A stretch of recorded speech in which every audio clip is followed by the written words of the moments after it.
केदारनाथ बचाओ यात्रा को सफल बनाने राष्ट्रीय नेताओं को बुलाने की जुगत। यात्रा के समापन मौके पर राष्ट्रीय नेता राहुल गांधी के शामिल होने की उम्मीद।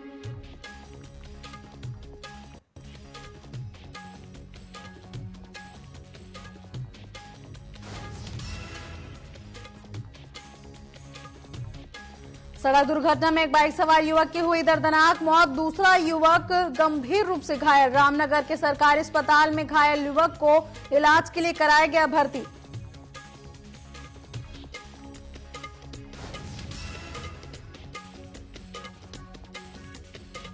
हरिद्वार मंदिर और गंगा घाट में लगे बम बम भोले के जयकारे। भगवान शिव का जलाभिषेक करने दक्ष प्रजापति मंदिर में उमड़े श्रद्धालु।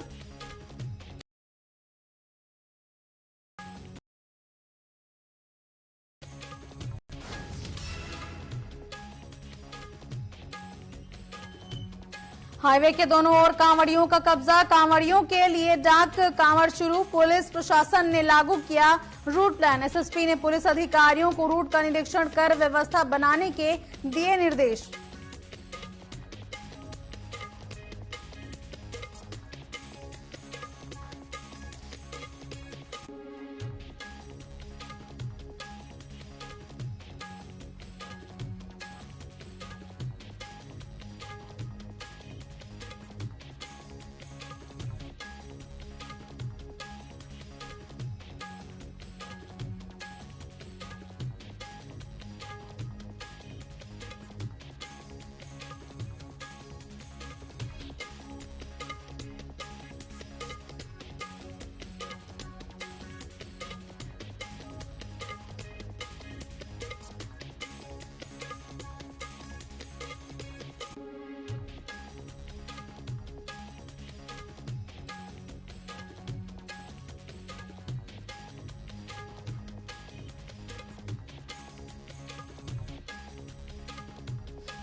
नमस्कार, स्वागत है आपका न्यूज अपडेट में। मैं हूं आपके साथ कमलेश्वरी साहू। चलिए रुक करते हैं खबरों की ओर, जहां पूर्व सीएम हरीश रावत का बड़ा बयान सामने आया है। जहां हरीश रावत बीजेपी की सिर्फ फुटअव्वल जैसी स्थिति का जिक्र कर रहे हैं। वहीं रावत के बयान पर पलटवार करते हुए भाजपा प्रदेश मीडिया प्रभारी ने कहा कि हरीश रावत पहले अपना उत्तराखंड बचाएं। उनके नेतृत्व में ही कई बार कांग्रेस को हार का सामना करना पड़ा। उन्होंने कहा कि पहले उत्तराखंड बचाना चाहिए, फिर दूसरे राज्यों की बात करनी चाहिए।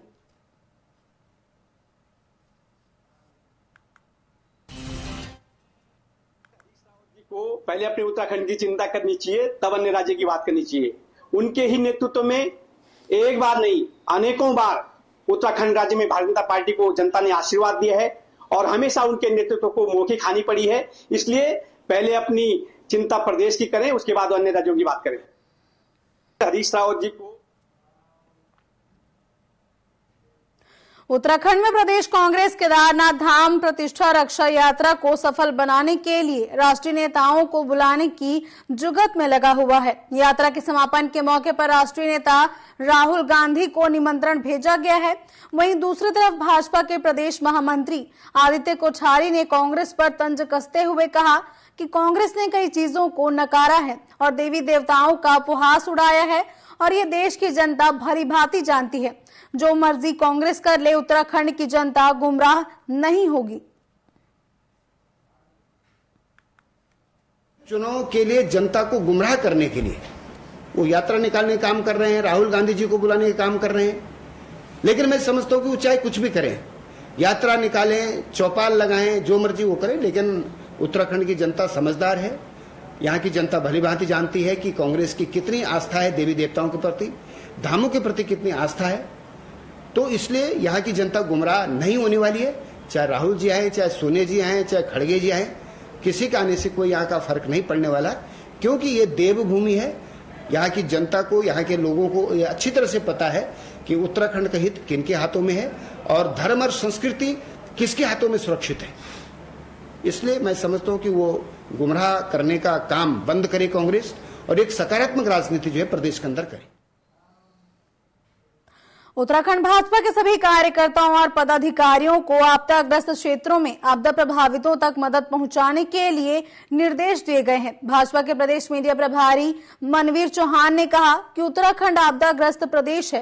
राज्य के अधिकांश जनपदों में भारी बारिश की वजह से आम जनजीवन अस्त व्यस्त हुआ है। सीएम धामी ने सभी अधिकारियों को दिशा निर्देश दिए हैं। इसके अलावा पार्टी की ओर से सभी कार्यकर्ताओं पदाधिकारियों को प्रभावितों तक मदद पहुंचाने के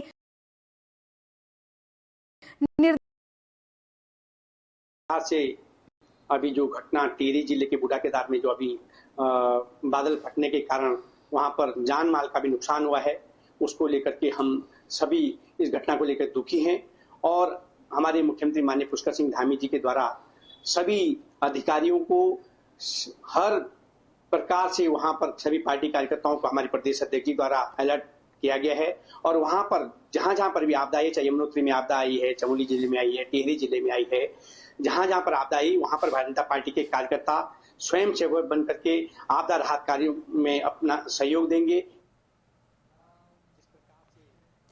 पूर्व विधायक प्रेमानंद महाराज ने मटकोटा दिनेशपुर गदरपुर सड़क पर हो रहे हादसे और यूथ कांग्रेस विधानसभा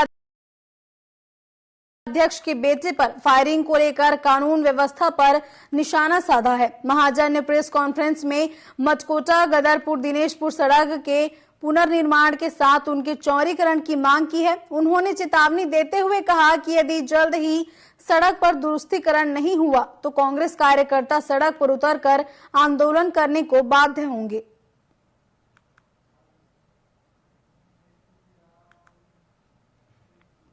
बिजली कटौती और वोल्टेज की समस्या से निजात दिलाने की मांग को लेकर वार्ड नंबर 32-33 में दर्जनों ग्रामीणों ने नगर निगम के सामने पहुंचकर अधीक्षण अभियंता को ज्ञापन सौंपा। ज्ञापन में उन्होंने बताया कि लगातार अघोषित कटौती और लो वोल्टेज से लोग दुखी हो चुके हैं, जिसके चलते लोगों को खासी दिक्कतों का सामना करना पड़ रहा है। बिजली न होने के कारण पानी की समस्या भी खड़ी हो गई है।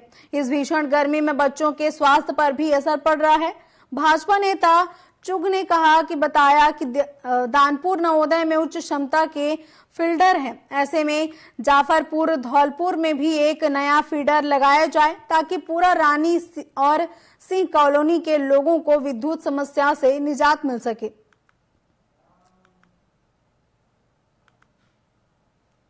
कि हम गर्मी 2 दिन सहन कर लेंगे और आप नए फीडर की जो हमारी नई लाइन बिछी है उसको तत्काल उससे जोड़ दिया जाए ताकि रोस्टिंग में कमी आ सके और लोगों को गर्मी से निजात मिल सके।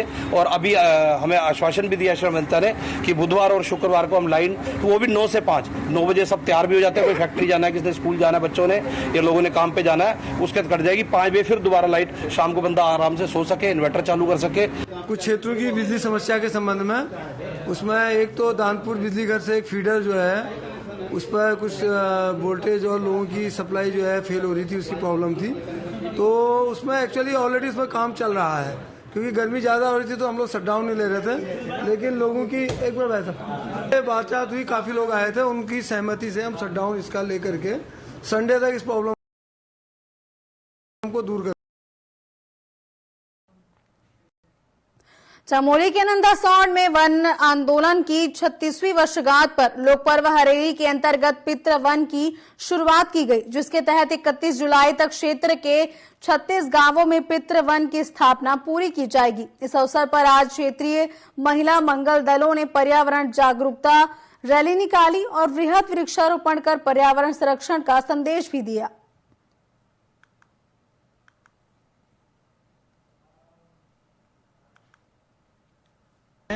नंदासैण क्षेत्र की महिलाओं ने एक आंदोलन प्रारंभ किया जो नंदासैण वन आंदोलन के नाम से प्रसिद्ध हुआ, जिसकी मांग थी कि बांज के जंगलों के अंदर चीड़ की घुसपैठ बंद कर दी जाए, क्योंकि चीड़ एक भस्मासुर प्रजाति है।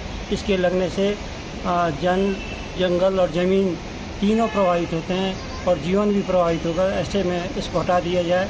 और उसी के क्रम में आज नंदासैण क्षेत्र के 36 गाँव में पितृदेव वनों की स्थापना हुई।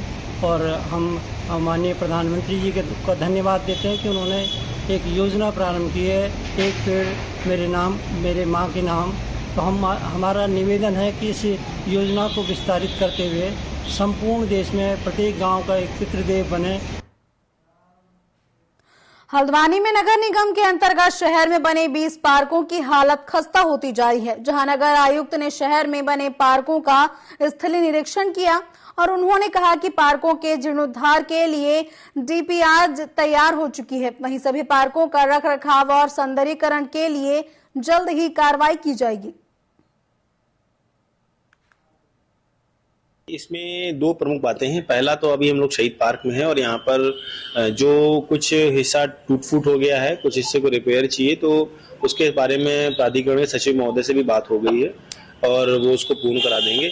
इसके अतिरिक्त दूसरा बिंदु यह है कि नैनीताल रोड पर जितने भी हमारे 20 पार्क हैं, छोटे बड़े जो भी पार्क हैं, उसके ब्यूटिफिकेशन की एक रफ डीपीआर तैयार हो चुकी है और जल्द ही इसमें संबंधित विभाग को निर्देशित कर दिया जाएगा और वो कार्य प्रारंभ कर देगा।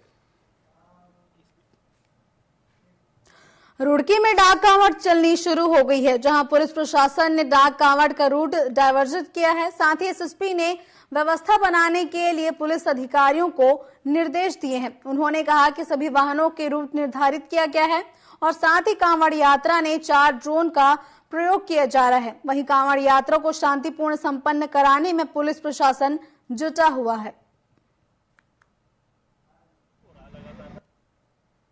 आज 28 तारीख से हमारा जो फेज 3 है,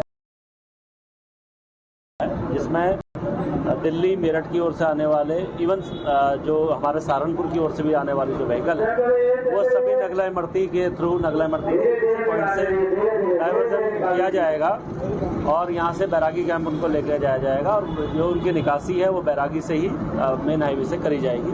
वो प्लान हमारा आज से लागू हो चुका है और इसको सख्ती से सभी लोग पालन भी कर रहे हैं। और जो कांवड़ का जो दबाव है, इस समय काफ़ी ज़्यादा दबाव देखा जा रहा है और उस दबाव को देखते हुए जो हमारे जो भारी वाहन है, खासकर जो इंडस्ट्रीज़ के लिए जो वाहन जाते हैं, उनका जो विंडो है वो थोड़ा कम कर दिया गया है। पहले 12 से 4 था, अब 12 से 3 को उसे कर दिया गया है। केदारनाथ धाम में भक्तों की भीड़ काफी उमड़ रही है। श्रद्धालु बारिश और भूस्खलन की परवाह किए बगैर ही पैदल यात्रा करके बाबा के दरबार में पहुंच रहे हैं, जहां प्रशासन ने भक्तों के लिए पैदल मार्ग सहित मेडिकल सुविधा का विशेष इंतजाम किया है। जहां पैदल मार्ग सहित धाम में जगह जगह सुरक्षा की दृष्टि से एसडीआरएफ, पुलिस, यात्रा मैनेजमेंट फोर्स, पीआरडीएफ और एनडीआरएफ के जवान तैनात किए गए हैं।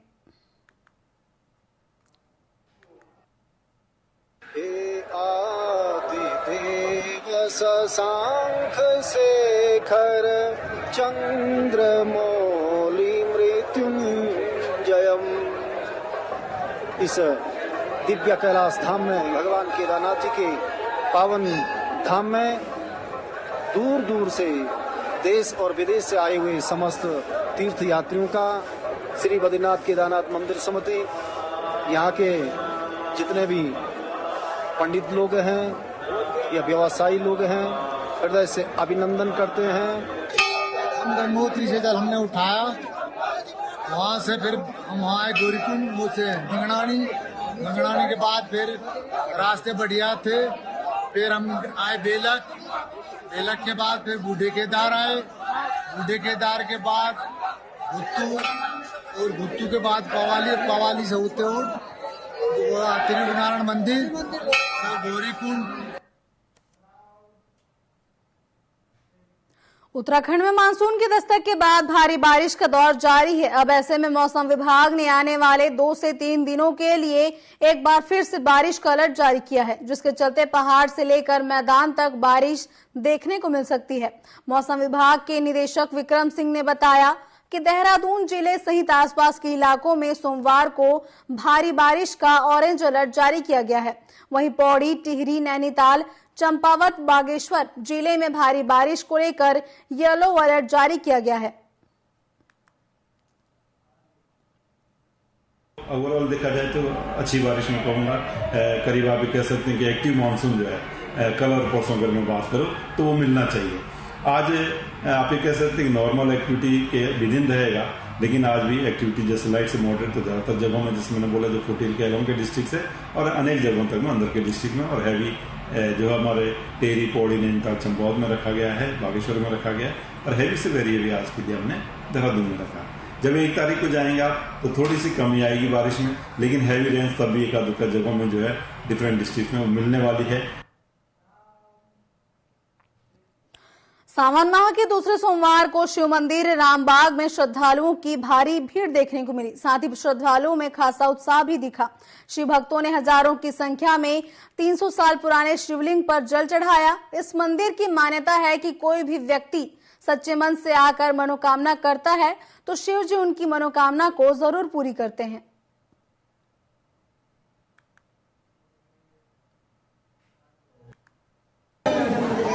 करीबन 400 साल पुराना है। परंपरा से ये चला रहा है।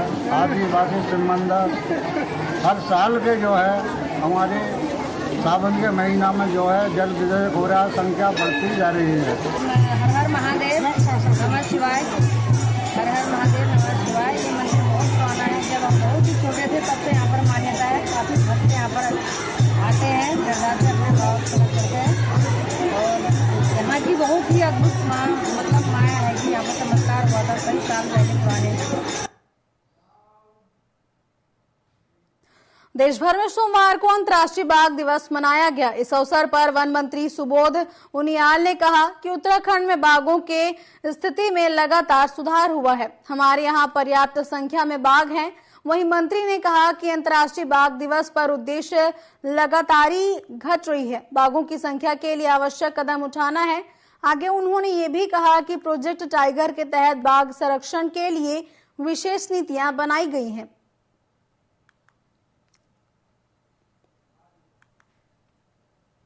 कॉर्बेट नेशनल पार्क दुनिया का ऐसा अकेला पार्क है जो घनत्व के हिसाब से आप देखेंगे तो बाघों की संख्या सबसे ज्यादा कॉर्बेट नेशनल पार्क में है।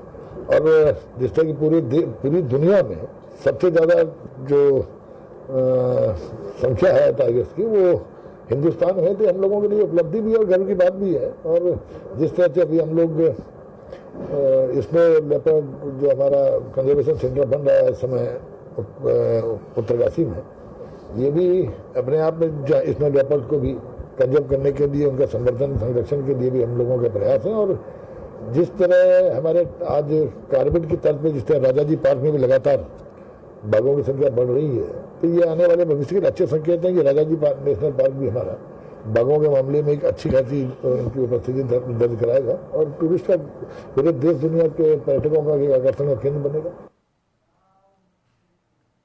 सावन के दूसरे सोमवार को धर्मनगरी हरिद्वार के मंदिर और गंगा घाट में बम बम भोले के जयकारों से गूंज उठा।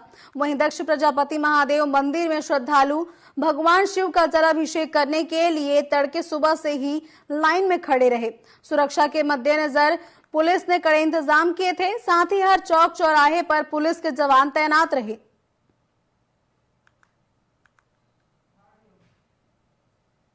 मैं फिर दक्ष मंदिर पे खड़ा हूँ। ये महादेव की ससुराल कही जाती है। यहाँ पे माना जाता है कि सावन के पूरे माह 40 डेज भगवान शिव यहाँ पे विस्थापित रहते हैं और जो भी भक्तों की मनोकामना होती है वो पूर्ण होती है। इसलिए आसपास के क्षेत्र के सभी लोग यहाँ पे प्रतिदिन जल चढ़ाते हैं। रस बराबर है। असल में बहुत से शिवालय ऐसे हैं जहाँ पे लोग अब जाना शुरू कर दिया है। पहले सभी लोग जो और क्षेत्र आसपास के थे वो केवल दक्ष मंदिर पे आते थे। अब उन्होंने आसपास के क्षेत्रों में जाना शुरू कर दिया है, इसलिए थोड़ा सा रस आपको कम नजर आ रहा है। वरना झुकी तो है सबकी, सब जल चढ़ाने आते हैं और सोमवार में तो आते ही आते हैं। सच्ची भावना ही भगवान की प्रीत है। भगवान केवल भावना देखते हैं। केवल इस चीज से मतलब नहीं होता कि हम क्या कर रहे हैं क्या नहीं कर रहे हैं। अपनी भावना, सच्ची भावना के साथ सबको व्रत रखना चाहिए, सोमवार का जल चढ़ाना चाहिए और सारे काम भगवान के प्रति करने चाहिए। सहारनपुर का एक कस्बा है ननौता, उसका एक गाँव पड़ता है चोरा।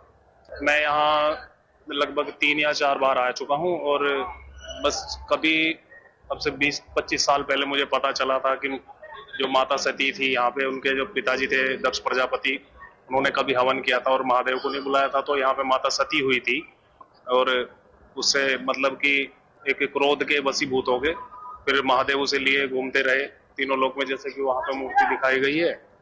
तो मुझे बड़ा अच्छा लगता है, जब भी आता हूँ बहुत अच्छा फील करता हूँ। प्रशासन की अच्छी व्यवस्था लगी मुझे इस बार। काफी मतलब ये है कि कोई मतलब जैसे हर बार लगता था कि कुछ ना कुछ कमी छोड़ देते थे वो लोग।